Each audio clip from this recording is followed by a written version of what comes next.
Hi friends, welcome back to my YouTube channel. ನಾನಿವತ್ತು ಮೈಸೂರು ಸ್ಟೈಲಲ್ಲಿ chicken sambar ಯಾವ ಥರ ಮಾಡೋದು ಅಂತ ತೋರಿಸ್ತಾ ಇದ್ದೀನಿ. ನಾನಿಲ್ಲಿ 2 ಮೀಡಿಯಮ್ ಸೈಜ್ ಈರುಳ್ಳಿ ಹೆಚ್ಚಿಟ್ಕೊಂಡಿದ್ದೀನಿ. ಸ್ವಲ್ಪ ಕೊತ್ತಂಬರಿ ಸೊಪ್ಪು ತೊಗೊಂಡಿದ್ದೀನಿ. 1.5 ಟೇಬಲ್ ಸ್ಪೂನ್ ಆಗೋಷ್ಟು ಕಡಲೆ ತೊಗೊಂಡಿದ್ದೀನಿ. 250 ಗ್ರಾಮ್ ಚಿಕನ್ ತೊಗೊಂಡಿದ್ದೀನಿ. 1 ಮೀಡಿಯಮ್ ಸೈಜ್ ಟೊಮೊಟೊ ಹೆಚ್ಚಿಟ್ಕೊಂಡಿದ್ದೀನಿ.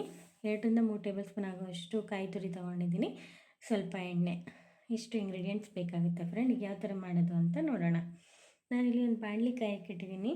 ಬಾಣಲಿ ಕಾದ್ಮೇಲೆ 2ರಿಂದ 3 ಟೇಬಲ್ ಸ್ಪೂನ್ ಆಗೋಷ್ಟು ಎಣ್ಣೆ ಹಾಕೋತಾ ಇದ್ದೀನಿ. ಎಣ್ಣೆ ಕಾದ್ಮೇಲೆ ಏನು ಈರುಳ್ಳಿ ಹೆಚ್ಚಿಟ್ಕೊಂಡಿದ್ವಲ್ಲ ಆ ಈರುಳ್ಳಿ ಹಾಕೋತಾ ಇದ್ದೀನಿ. ಈರುಳ್ಳಿ ಹಾಕ್ಕೊಂಡು ಚೆನ್ನಾಗಿ ಬ್ರೌನ್ ಆಗೋ ಥರ ಫ್ರೈ ಮಾಡ್ಕೊಳ್ಳಿ. ಈರುಳ್ಳಿ ಎಷ್ಟು ಚೆನ್ನಾಗಿ ನಾವು ಫ್ರೈ ಮಾಡ್ತೀವೋ ಅಷ್ಟು ರುಚಿ ಬರುತ್ತೆ ಸಾಂಬಾರಿಗೆ. ನೋಡ್ತಾ ಇರ್ಬೋದು, ನಾನು ಎಷ್ಟು ಚೆನ್ನಾಗಿ ಬ್ರೌನ್ ಆಗೋ ಥರ ಫ್ರೈ ಮಾಡಿದ್ದೀನಿ. ಈಗ ಈರುಳ್ಳಿ ಎಲ್ಲ ಫ್ರೈ ಆದಮೇಲೆ ನಮಗೆ ಸಾಂಬಾರಿಗೆ ಎಷ್ಟು ಖಾರ ಬೇಕೋ ನೋಡಿ ಖಾರ ಹಾಕ್ಕೊಳ್ಳಿ. ನಾನಿಲ್ಲಿ 1.5 ಟೇಬಲ್ ಸ್ಪೂನ್ ಆಗೋಷ್ಟು 1.5 ಟೇಬಲ್ ಸ್ಪೂನ್ ಆಗೋಷ್ಟು ಖಾರ ಹಾಕ್ಕೊಂಡಿದ್ದೀನಿ. ಖಾರ ಹಾಕಿ ಚೆನ್ನಾಗಿ ಮಿಕ್ಸ್ ಮಾಡಿ ಫ್ರೈ ಮಾಡಿ ಇಟ್ಕೊಂಡಿದ್ದೀನಿ. ಈಗ ನಾನು ಕುಕ್ಕರ್ಗೆ 2ರಿಂದ 3 ಟೇಬಲ್ ಸ್ಪೂನ್ ಎಣ್ಣೆ ಹಾಕಿ ಚಿಕನ್ ತೊಗೊಂಡಿದ್ವಲ್ಲ ಚಿಕನ್ನ ಹಾಕ್ತಾಯಿದ್ದೀನಿ. ಇಲ್ಲಿ ಚಿಕನ್ಗೆ ಸ್ವಲ್ಪ ಅರಿಶಿನದ ಪುಡಿ, ಸ್ವಲ್ಪ ಸಣ್ಣ ಉಪ್ಪು ಮತ್ತು ಒಂದು ಅರ್ಧ ಟೇಬಲ್ ಸ್ಪೂನ್ ಆಗೋಷ್ಟು ಧನಿಯಾ ಪುಡಿ ತೊಗೊಂಡಿದ್ದೀನಿ. ಇದು ಮೂರನ್ನು ಹಾಕ್ಬಿಟ್ಟು ಚೆನ್ನಾಗಿ ಫ್ರೈ ಮಾಡ್ಕೊಳ್ಳೋಣ. ಚಿಕನ್ ಸಪ್ಪೆ ಆಗಬಾರ್ದಲ್ಲ, ಅದಕ್ಕೋಸ್ಕರ ಮುಂಚೆನೇ ನಾವು ಈ ಥರ ಉಪ್ಪು ಮತ್ತು ಧನಿಯಾ ಪುಡಿ ಅರಿಶಿನ ಹಾಕಿ ಫ್ರೈ ಮಾಡೋದ್ರಿಂದ ಚಿಕನ್ ಸಪ್ಪೆ ಅನಿಸಲ್ಲ. ಈಗ ಅಲ್ಲಿ ನಾವೇನು ಈರುಳ್ಳಿ ಖಾರ ಪುಡಿ ರೋಸ್ಟ್ ಫ್ರೈ ಮಾಡ್ಕೊಂಡಿದ್ವಿ ಅದನ್ನು ಜಾರಿಗೆ ಹಾಕಿ ಸಣ್ಣಗೆ ಪೇಸ್ಟ್ ಮಾಡ್ಕೊತಾ ಇದ್ದೀನಿ. ಈಗ ನೆಕ್ಸ್ಟ್ ಇನ್ನೊಂದು ಮಸಾಲೆ ರೆಡಿ ಮಾಡ್ಕೊಳ್ಳೋಣ. ನಾವು ಕಾಯಿ ತುರಿ ತೊಗೊಂಡಿದ್ವಲ್ಲ ಆ ಕಾಯಿ ಹಾಕ್ಕೊಂಡು ಒಂದು ಟೊಮೊಟೊ ಹಾಕೋತಾ ಇದ್ದೀನಿ. ನೆಕ್ಸ್ಟ್ ನಾವೇನು ಕಡಲೆ ತೊಗೊಂಡಿದ್ವಿ ಕಡಲೆ ಹಾಕೋತಾ ಇದ್ದೀನಿ. 1ರಿಂದ 1.5 ಟೇಬಲ್ ಸ್ಪೂನ್ ಆಗೋಷ್ಟು ಕಡಲೆ, ಸ್ವಲ್ಪ ಕೊತ್ತಂಬರಿ ಸೊಪ್ಪು ಇಷ್ಟನ್ನು ಹಾಕಿ ಸಣ್ಣಗೆ ರುಬ್ಕೋಬೇಕು. ಸ್ವಲ್ಪ ನೀರು ಆ್ಯಡ್ ಮಾಡ್ಕೊಳ್ಳಿ. 1/4 ಲೋಟ ಆಗೋಷ್ಟು ನೀರು ಆ್ಯಡ್ ಮಾಡ್ಕೊಳ್ಳಿ. ತುಂಬ ತೆಳ್ಳಗೆ ರುಬ್ಕೋಬೇಡಿ.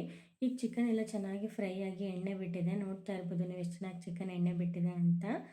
ಸೊ ಈಗ ನಾವೇನು ಈರುಳ್ಳಿ ಮತ್ತು ಖಾರ ಪುಡಿದು ರುಬ್ಕೊಂಡಿದ್ವಲ್ಲ ಅದನ್ನು ಹಾಕ್ತಾಯಿದ್ದೀನಿ.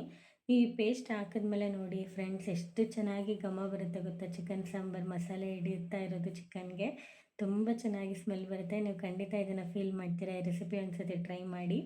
ಈಗ ಕಾಯಿ ಕಡಲೆ ಮತ್ತು ಟೊಮೊಟೊ ಏನು ರುಬ್ಬಿದ್ವಲ್ಲ ಅದ್ರದ್ದು ಮಸಾಲೆ ಹಾಕ್ಕೊಂಡು ಫ್ರೈ ಮಾಡ್ಕೊತಾ ಇದ್ದೀನಿ. ಈ ಟೈಮಲ್ಲಿ ನೀವು ಒಂದ್ಸತಿ ಉಪ್ಪನ್ನ ಚೆಕ್ ಮಾಡ್ಕೊಳ್ಳಿ. ಸಪ್ಪೆ ಇದ್ದರೆ ಸ್ವಲ್ಪ ಉಪ್ಪು ಮತ್ತು ಖಾರ ಎರಡನ್ನೂ ಆ್ಯಡ್ ಮಾಡ್ಕೋಬೇಕು ಅಂದರೆ ಆ್ಯಡ್ ಮಾಡ್ಕೋಬೋದು ನೀವಿಲ್ಲಿ. ಈ ಸಾರು ತುಂಬ ಚೆನ್ನಾಗಿರುತ್ತೆ. ಮನೇಲೆಲ್ಲರೂ ಖಂಡಿತ ಒಂದ್ಸತಿ ರೆಸಿಪಿ ಟ್ರೈ ಮಾಡಿ. ಈಗ ನಾನು ಲಿಡ್ ಕ್ಲೋಸ್ ಮಾಡಿ ಒಂದು ವಿಷಿಲ್ ಕೂಗಿಸ್ಕೊತಾ ಇದ್ದೀನಿ. ಒಂದೇ ವಿಷಿಲ್ ಸಾಕು ಫ್ರೆಂಡ್ಸ್. ಆಲ್ರೆಡಿ ಚಿಕನ್ ಅರ್ಧ ಬೆಂದಿರುತ್ತೆ ನಾವು ರೋಸ್ಟ್ ಫ್ರೈ ಮಾಡ್ಕೊಂಡಾಗಲೇ ಎಣ್ಣೆ ಹಾಕಿ. ನೋಡ್ತಾ ಇರ್ಬೋದು ಎಷ್ಟು ಚೆನ್ನಾಗಿ ಬಂದಿದೆ ಸಾಂಬಾರು ಕನ್ಸಿಸ್ಟೆನ್ಸಿ ಎಲ್ಲ. ಈಗ ನಾನು ಬಿಸಿ ಅನ್ನ ಮಾಡಿದ್ದೆ. ಸೊ ಈಗ ಸಾಂಬಾರು ಹಾಕಿ ತೋರಿಸ್ತಾ ಇದ್ದೀನಿ ಯಾವ ಥರ ಬಂದಿದೆ ಸಾಂಬಾರು ಅಂತ. ನಿಮಗೆ ಇನ್ನೂ ತೆಳ್ಳಗೆ ಬೇಕಂದ್ರೆ ಸ್ವಲ್ಪ ನೀರು ಆ್ಯಡ್ ಮಾಡ್ಕೋಬೋದು ನೀವು. ನಮಗೆ ಇಷ್ಟು ಕನ್ಸಿಸ್ಟೆನ್ಸಿ ಸಾಕು ಅಂತ ನಾನು ಇಷ್ಟ ಮಾಡಿದ್ದೀನಿ. ಈ ರೆಸಿಪಿ ಇಷ್ಟ ಆಗಿದ್ರೆ ನಮ್ಮ ಚಾನಲ್ ಸಬ್ಸ್ಕ್ರೈಬ್ ಮಾಡಿ, ಲೈಕ್ ಮಾಡಿ. Thank you.